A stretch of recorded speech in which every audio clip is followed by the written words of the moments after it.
A very warm welcome to the news in details. Now, during the 77th UN General Assembly, Africa again asked to be given a permanent seat in the World Peace Council and in the G20. Now, the assembly is also being attended by the President Paul Kagame.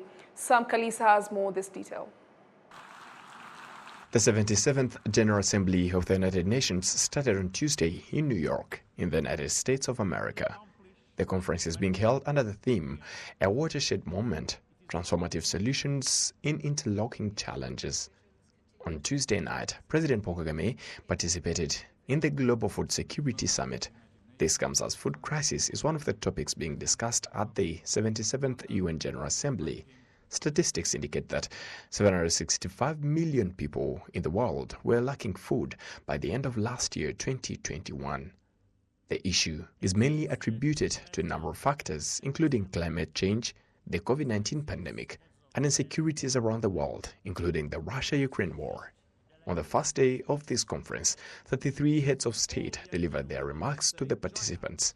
The president of Senegal, Macky Sall, who is also the chair in office of the African Union, has again raised his voice to demand that Africa be given a place in the UN Peace Council as well as in the group of 20 richest countries in the world, commonly known as G20. Il est temps d'instaurer une gouvernance mondiale plus juste. Time has come for the world to adopt true governance, which does not exclude anyone, which goes with the current times.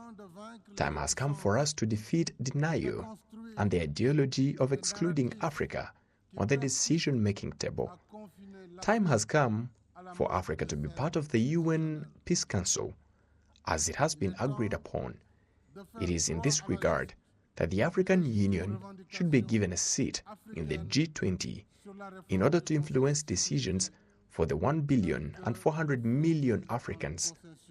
I thank partners who showed us their support, and we request others to support our candidature.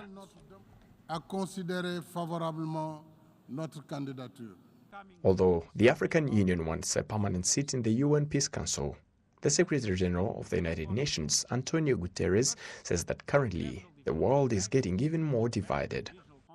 Geopolitical divides are undermining the work of the Security Council, undermining international law, undermining trust and people's faith in democratic institutions, undermining all forms of international cooperation. We cannot go on like this. Even the various groupings set up outside the multilateral system by some members of the international community have fallen into the trap of geopolitical divides, like in the G20. At one stage, international relations seemed to be moving towards a G2 world. Now we risk ending up with a G-nothing. Other heads of state who addressed at the UN General Assembly include French President Emmanuel Macron, Turkey's Recep Tayyip Erdogan, Japanese Prime Minister Kishida Fumio, German Chancellor Olaf Scholz, the Emir of Qatar, Sheikh Tamim bin Hamad Al Thani, and others. Sam Kalisa, Rwanda Television News. Thank you, Sam, for that report. Now, the Ministry of Trade and Industry states that 20% increase in industrial gross income in the second term of this fiscal year gives hope for achieving a 21.4% gross income in 2024. Now, industrialists attribute this achievement to the collaboration and support from the government. Prince Mansi has this report. We are in a cable manufacturing industry in the special economic zone located in Masoro in Kigali City. Daily activities are ongoing. Cables are important assets, highly needed in both Rwanda and the Eastern African region. When COVID-19 wreaked havoc, the operations supervisor of Alpha Cables said that they were able to gain its income due to the necessity of construction materials. What made the income to increase as the COVID-19 spread? There was no importation of goods and people weren't able to go outside of the country too. So, this favored the local industries as they were able to increase the selling rate. People weren't buying goods outside, so they came to us in a large number and we were able to sell on the market. According to the numbers of the National Institute of Statistics of Rwanda, industries contributed 20% in the country's GDP in the second term of this fiscal year. Industrialists stated as the government removed taxes to some of the imported products, this increased their profit rate. I can say that we're getting back to normal. When you compare when the COVID-19 spread, for us, the products we import are free of taxes. The only paid taxes are the value-added taxes, which means we don't have any issues, especially when it comes to taxes.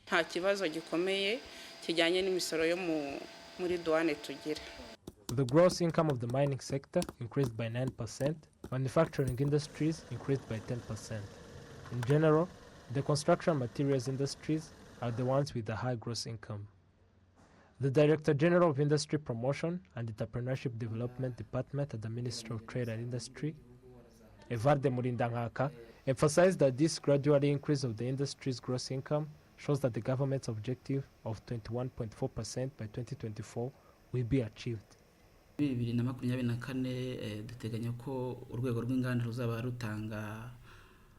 2024, we expect the industrial sector to contribute 21.4% of the GDP, and it seems like we're on the right way towards our objective, as we are on 20% by now. And also, this is good because since 2017, when we set this objective, this contribution was on 16%.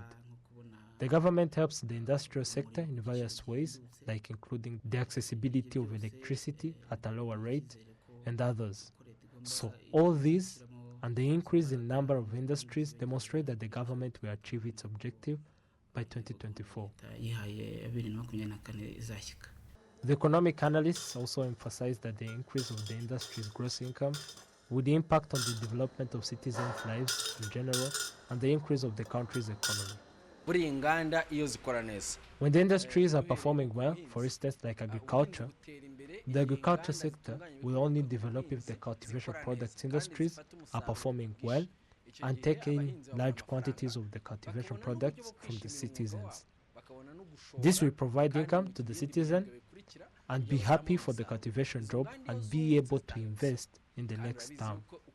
If industries are performing well, they pay taxes, and as industries increase, they employ a number of citizens.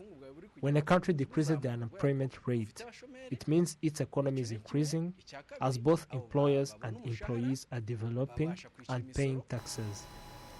The Ministry of Trade and Industry ensures that the government of Rwanda will continue to ensure that the income from the industrial sector increase from time to time, as it is going to increase the made in Rwanda productivity and decrease the importation of products. Prince Manzi, RTV News.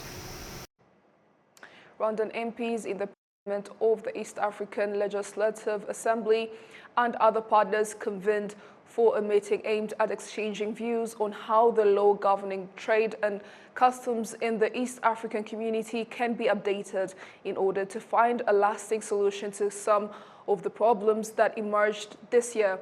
Isabel Masozera has this report. During the events that brought together the parliamentarians representing Rwanda at the East African Legislative Assembly, IALA, the Rwanda Revenue Authority, private sector practitioners and others, discussions focused on the planned activities to revise the law regulating trade and commerce. They tabled some of the obstacles the community needs to overcome. Some of the participants at the meeting say they want to see their opinions considered in order to establish trade laws. However, they requested that such laws should be revised carefully in order to produce tangible results for traders in the East African community and the continent as a whole. Partner states of the EAC have agreed to implement a single customs law, the East African Customs Management Act. So there is a bill. There is a bill of the EAC member countries, members of parliament, rather Council of Ministers, which proposes to amend some sections or some articles of the bill. So our role in this meeting was to give our own experience as to how the eventual law that will be enacted should be one that actually facilitates business, but also effectively controls tax evasion. Barimwabo Jean-Claude, who heads Rwandan parliamentarians at IALA, noted that various opinions that the Parliament of Rwanda has given will not only focus on the interests of Rwanda, but those of other countries too. So today we met different stakeholders, like members of the National Parliament, the Commissioner General, the Commissioner of Customs under the Rwanda Revenue Authority, and different other stakeholders are related to this act, in order to seek their views about the proposed amendment. So in this occasion, it is a meeting which is being held concurrently or simultaneously in different other partner states. So there are other colleagues who sit in this Committee on Communication, Trade and Investment who are in different partner states. Apart from Rwandan parliamentarians today, similar meetings were held in other countries that have parliamentarians representing their countries in the East African community. Isabel Masozera, RTV News. On Tuesday, during the Rwanda Correctional Services Women Convention, female officers were urged to be goal-oriented and commit to their daily work responsibilities for their self-development and for them to fulfill their duties effectively. Olive Nete has this report. It is a convention that brought together various female officers from the Rwanda Correctional Service with the aim of empowering them and develop their capabilities, and also review together various challenges faced and how to address them. Some of the RCS female officers say that such conferences are a good opportunity to share ideas and help each other address various challenges faced. The first thing learned is being intentional and purposeful, not just doing it right with an objective. I expect various things from this conference, such as gaining more knowledge, but also networking and learning from others.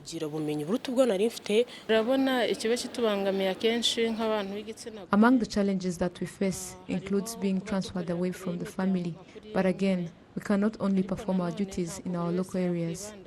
I'm learning a number of things in this conference, including being corrected, sharing ideas, and I also got the opportunity to know what the government is doing for the improvement of our sector. Rose Muhisoni, the Deputy Commissioner General of Prisons, notes that even though women in this sector face various challenges, there are a number of achievements made so far.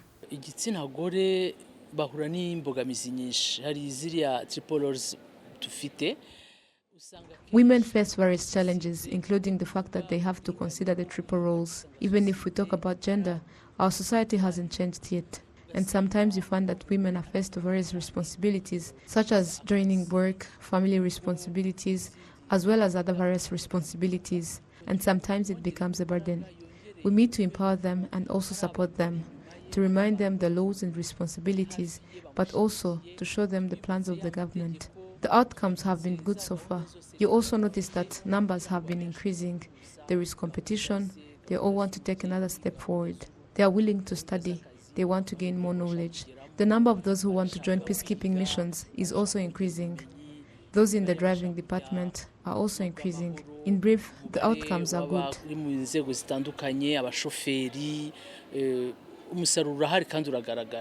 Professor Jeanette Vaisenge, the Minister of Gender and Family Promotion, urged women in this sector to be goal-oriented for them to fulfill their duties effectively.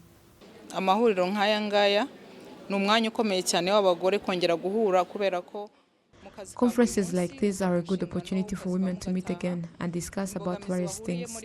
You may face challenges in your daily work and then think that you are the only one facing such challenges, but such reunions are a good time to share ideas and experiences. The first thing is to have a goal.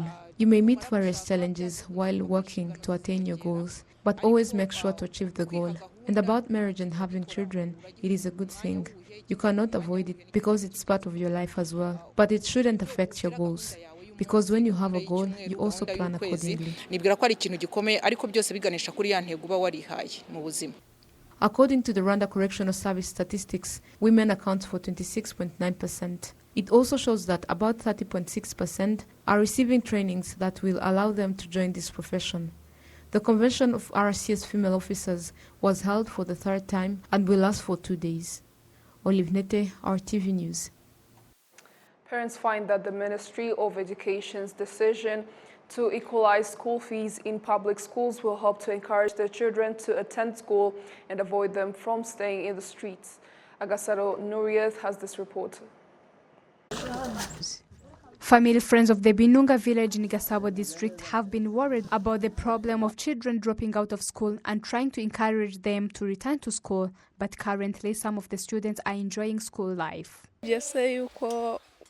There were times we happened to meet bad people and raped us, and while we were struggling and hiding, the leader catch you, beat you and put you in jail. I'm hoping for a good tomorrow as I pursue my studies to become a doctor.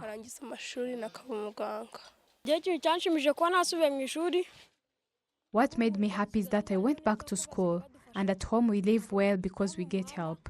I no longer go to the street. I respect everyone. I am a good person. I no longer steal and become example at school. Now I'm a faithful person. Even my classmates and teachers can attest to this. My plan is to work hard in school and graduate to become a doctor. Family friends of Binunga village believe that despite what have been done, there are still others who have not returned and are addicted to drugs, so they will continue to approach children and their parents. The consequences exist because there are teenagers who have unplanned pregnancies, and the youth in general do not attend school because of the drugs they use, and the consequences are not good at all. School fees used to be high, which caused many children to drop out, but now school fees are minimal and everyone are able to go to school. However, as a volunteer, we still have a lot of work to do in order to encourage parents to send their children to school. The Director General of Territorial Administration and Governance, Mufuruche Fred, says that after the campaign that is being carried out in collaboration with different authorities, the law will be enforced. The Constitution says that a child requires attention for the family, and that both parents have the responsibility to raise them. There is a law to protect the child in that law that provides punishment for parents who intentionally violate their obligations, and is given different punishment including fines and being punished by the courts, which is why we took this month of September to teach them, and this coming October we'll put this law into action and we will begin to punish those parents who intentionally violate. This campaign will last for 2 months so that the message will be given in the community meetings in the campaign against vagrancy and behavior that endangers the people. Nuriat Agasaro, RTV News. The National Council for Persons with Disabilities is going to kick off the census for people with disabilities, where this census will be conducted using international questioning standards and technology, which will facilitate them to provide adequate information. Adam Squizera has this report. This census will kick off in October, where it is expected to collect information of people with different disabilities and identifying their disability category through the partnership between USAID and Catholic Relief. 32 laptops were donated to the National Council for Persons with Disabilities, which will be used in conducting this census. We want to do a needs assessment for all those individuals. What are the needs, individual needs at household level? Is it socio-economic or health or rehab related? And support the community through the community-based rehabilitation program, which we are supporting at community level. The Secretary General of National Council for Persons with Disabilities, Emmanuel Ndaisaba, points out that the method to be used in this census will help them to prepare a sustainable plan to help people with disabilities. This is a disability management information system which is under development. It will help us to make sure persons with disabilities in Rwanda are identified and they are registered in the system, and they are proceeding the case management of their needs. That's what we are doing now. In the last census of 2012, there were 446 and 453 people with disabilities nationwide. This year's census is expected to categorize about 1 million people with disabilities across the country. The World Health Organization, WHO, estimates that in every country, at least 15% of its population have disabilities. Adam Squizera, RTV News. Well, there you have it. On behalf of the entire news production team, thank you so much for your company. I'm Jane Mutoni. Bye for now.